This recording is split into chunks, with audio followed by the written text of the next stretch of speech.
ബഹുമാനീയനായ നമ്മുടെ മന്ത്രി ശിവൻകുട്ടി സാറ് ഇന്ന് ഇവിടെ വന്ന് പ്രത്യേകിച്ച് ഛത്തീസ്ഗഡിലെ നമ്മുടെ രണ്ട് സഹോദരിമാർ അനുഭവിക്കുന്ന ആ ക്ലേശവും വേദനയെക്കുറിച്ചൊക്കെ സംസാരിക്കുകയും അതിൽ സഭയോടും ഈ സന്യാസിനിമാരോടുമുള്ള അനുഭാവം അറിയിക്കുകയും ചെയ്യുന്നതിനാണ് ഇവിടെ എത്തിയത്.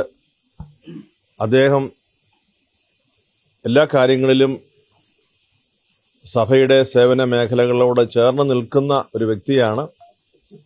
ഇവിടുത്തെ എല്ലാ കാര്യങ്ങളിലും ഏറ്റവും അടുത്ത് ബന്ധം പുലർത്തുന്ന ഒരാളാണ്. ദൂരെ നിന്ന് സംസാരിക്കുന്ന ഒരാളല്ല. അതുകൊണ്ട് തന്നെ അദ്ദേഹത്തിന്റെ ഈ ദിവസത്തെ സന്ദർശനവും ഞങ്ങൾ ആ രീതിയിലാണ് എപ്പോഴും കാണുക. അദ്ദേഹത്തിന്റെ ഈ ഒരു നല്ല മനസ്സിന് പ്രത്യേകം നന്ദി പറയുന്നു. ഒപ്പം രാജ്യം ഒന്നായി ഗൗരവത്തോടെ എടുക്കേണ്ടുന്ന ഒരു വിഷയമായി നമ്മുടെ മുൻപിൽ ഈ രണ്ട് സഹോദരിമാരുടെ ചിത്രം വന്നിരിക്കുകയാണ്. അവർ ക്രിസ്ത്യാനികളായതുകൊണ്ട് എന്നതിനേക്കാൾ അപ്പുറത്ത് ക്രിസ്ത്യാനികളാണെന്നതിൽ ഞങ്ങൾക്ക് വേദനയുണ്ട്. എന്നാൽ ഈ ഭാരതത്തിലെ രണ്ട് സന്യാസിനിമാർ സ്വന്തം ദേശത്ത് അപമാനിക്കപ്പെടുന്ന ഒരു സാഹചര്യം, അത് കൃത്രിമമായി ചമച്ചുണ്ടാക്കുന്ന ആരോപണത്തിന്റെ അടിസ്ഥാനത്തിൽ ബിജെപിയുടെ സംസ്ഥാന പ്രസിഡന്റ് വരെ പറഞ്ഞല്ലോ, ഈ മതപരിവർത്തനം ആരോപണമാണ്, അത് ശരിയല്ല എന്ന്. അതിനേക്കാൾ കൂടുതൽ മറ്റാരും അതേക്കുറിച്ച് വ്യാഖ്യാനിക്കേണ്ടതുമില്ലല്ലോ. അങ്ങനെയുള്ള ഒരു സാഹചര്യത്തിൽ ദേശം ഒന്നായി നിന്ന് ഈ നമ്മുടെ ഭരണഘടന അനുശാസിക്കുന്ന സംരക്ഷണം, അത് പ്രദാനം ചെയ്യുന്ന എല്ലാവർക്കുമുള്ള സുരക്ഷിതത്വം, ഏത് മതത്തിൽ വിശ്വസിക്കാനും അത് പ്രചരിപ്പിക്കാനും ഇവിടെ ജീവിക്കുവാനും കഴിയുന്ന ആ സ്വാതന്ത്ര്യം നിലനിർത്തുവാൻ എല്ലാവരും ഒരുമിച്ച് നമ്മൾ പ്രവർത്തിക്കേണ്ടുന്ന സമയമാണ്. തിരുവനന്തപുരത്തെ കത്തോലിക്ക സഭയുടെ ക്രൈസ്തവ കൂട്ടായ്മകളുടെ നേതൃത്വത്തിൽ ഇന്ന് രക്തസാക്ഷി മണ്ഡപത്തിൽ നിന്ന് 4 മണിക്ക് രാജ്ഭവനിലേക്ക് ഒരു പ്രതിഷേധ റാലി സൂചകമായി സംഘടിപ്പിച്ചിട്ടുണ്ട്. അവിടെ നിങ്ങളെല്ലാവരുടെയും സാന്നിധ്യവും പ്രോത്സാഹനവും ഞാൻ പ്രതീക്ഷിക്കുന്നു. ഒരിക്കൽ കൂടി ബഹുമാനപ്പെട്ട മന്ത്രി ശിവൻകുട്ടി ഇവിടെ വന്നതിനുള്ള പ്രത്യേകം നന്ദി ഞാൻ പറയുന്നു. ഞാൻ അരമനയിൽ തന്നെ ഉണ്ടോ എന്നറിയാൻ വന്നതാണ്.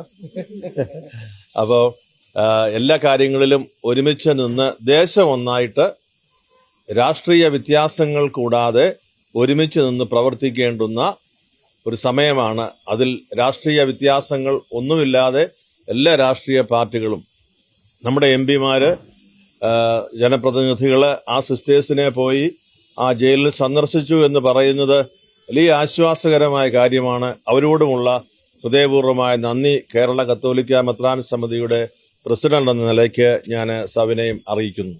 Thank you. പ്രധാനപ്പെട്ട ഒരു വിഷയം, അതായത് ബിജെപി നേതാക്കളുടെ ഇരട്ടത്താപ്പ്, അതാണ് പ്രധാനമായി ഇപ്പോൾ ചർച്ച ചെയ്യുന്നത്. അതായത് ക്രിസ്തുമസ് പോലുള്ള ദിവസങ്ങളിൽ അരങ്ങുകളിലെത്തി കേക്ക് കൊടുക്കുക, ലഡു കൊടുക്കുക, മോദി അടക്കം വന്ന് ഇത്തരം സ്ഥലങ്ങൾ പങ്കെടുക്കുക. പക്ഷെ ഇതിനുശേഷം ചെയ്യുന്നത് ഇത്തരം ക്രൈസ്തവരോടുണ്ടാവുന്ന ഒരു വിരോധങ്ങളാണ് ഇവിടെ ചെയ്യുന്നത്. ഈ ഒരു സാഹചര്യത്തിൽ ഇത്തരം സന്ദർശനങ്ങളുള്ള ഈ ഭാവിയിൽ എങ്ങനെയാണ് കാണുക? അത് ഇത്തരത്തിലുള്ള സന്ദർശനങ്ങൾ എടുക്കും, അതോടെ എന്തായിരിക്കും ഇനിയുള്ള സമീപനങ്ങൾ? കാരണം ഒരു ഇരട്ടത്താപ്പാണ് ശരിക്കും ചെയ്യുന്നത്. ഈ സിസ്റ്റേഴ്സിന്റെ ഇപ്പോഴത്തെ ഈ ഒരു അവസ്ഥ, അവർ ജയിലിലാണ്, ജാമ്യം ലഭിച്ചിട്ടില്ല. ഇതൊരു മാനദണ്ഡമായിരിക്കും. ഇതിനെ അടിസ്ഥാനപ്പെടുത്തിയാണ് നമ്മൾ കാര്യങ്ങൾ നിരീക്ഷിക്കുന്നതും മുൻപോട്ടുള്ള കാര്യങ്ങൾ പോകുന്നതും സ്വാഭാവികമായി. അപ്പോൾ തീർച്ചയായും ഇവർക്ക് ലഭിക്കേണ്ടുന്ന ഒരു നീതി ലഭിക്കാതെ വരുമ്പോൾ പിന്നെ എന്ത് ചങ്ങാത്തം, പിന്നെ എങ്ങനെയാണ് നമുക്കൊരു സാഹോദര്യത്തിന്റെ പൂർണ്ണത പറയാൻ കഴിയുക? അതുകൊണ്ട് പറയുന്നത് പ്രവർത്തിക്കുക, പ്രവർത്തിക്കുന്നതിൽ ആത്മാർത്ഥത എല്ലാവരും പ്രകടമാക്കുക, ഇതാണ് നമ്മൾ ആഗ്രഹിക്കുന്നത്. അങ്ങനെയല്ല, ഇത് നമ്മുടെ ഏറ്റവും വലിയ കൺസേൺ, ഈ സിസ്റ്റേഴ്സിന് നീതി ലഭിക്കണം. നീതി ലഭിക്കുമെന്ന് ഉറപ്പായി കഴിയുമ്പോഴാണല്ലോ ബാക്കി സംസാരം. ആദ്യം അത് നടക്കട്ടെ, അതിനുശേഷം നമുക്ക് ചായ കുടിക്കാം.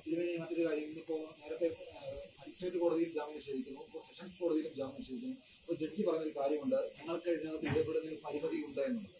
അപ്പോൾ അത്രയും ഗൗരവമായിട്ടുള്ള കുറ്റങ്ങൾ ചെയ്തു എന്നുള്ളതാണ് ഒരു എഫ്ഐആർ അടക്കം എഴുതിയിരിക്കുന്നത്. സാധാരണ മജിസ്ട്രേറ്റ് കോടതിയിൽ നിന്ന് ജാമ്യം കിട്ടാവുന്ന കാര്യമാണ്. അതിനകത്ത് ഒരു എഫ്ഐആർ സ്വാധീനമെന്ന് ഇതിൽ കൃത്യമായിട്ടുണ്ട്. ത്രിവേദി പറഞ്ഞ വാചകം ഈ അറസ്റ്റിന്റെ പേരിലായിരിക്കും ഈ നിലപാട് സ്വീകരിക്കാമെന്നത് ഇത് കൃത്യമായിട്ടുള്ള ഒരു തുറന്നുകൊടുക്കലായിരിക്കും. അതായത് ഈ അങ്ങനെ ഒരു ജഡ്ജി, ഞാനത് കേട്ടില്ല, അങ്ങനെ ഒരു ജഡ്ജി പറഞ്ഞെങ്കിൽ അദ്ദേഹം ഈ രാജ്യത്തോട് അത് തുറന്നു പറയണം. നീതി പ്രവർത്തിക്കാൻ സാധിക്കാത്ത മേൽ സമ്മർദ്ദം എന്റെ മേൽ ഉണ്ടെന്ന് അദ്ദേഹം തുറന്നു പറയുമ്പോൾ അത് കുറച്ചുകൂടെ വ്യക്തമാകും. ക്ലിയർ ആണ്. ക്രിസ്ത്യൻ കമ്മ്യൂണിറ്റി തന്നെ കാസ പോലെയുള്ള ചില സംഘടനകൾ ബിജെപിയുടെ നിലപാട് ഈ വിഷയത്തിൽ കേരളത്തിൽ നിന്നുള്ള ബിജെപി നേതാക്കളെടുത്ത നിലപാട് ശരിയാണെന്നും അവർ വേണ്ടതെല്ലാം ചെയ്യുന്നുണ്ടെന്നുള്ള സ്റ്റേറ്റ്മെന്റ് ഒക്കെ വന്നിരുന്നില്ല. ഞാൻ സഭയുടെ പേരിലാണ് സംസാരിക്കുന്നത്. അതേക്കുറിച്ച് തന്നെ സംസാരിക്കാനാണ് എനിക്ക് താല്പര്യം. മറ്റുള്ള ആളുകളൊക്കെ ഉണ്ടല്ലോ, അത് അവരുടെ അഭിപ്രായം പറയും.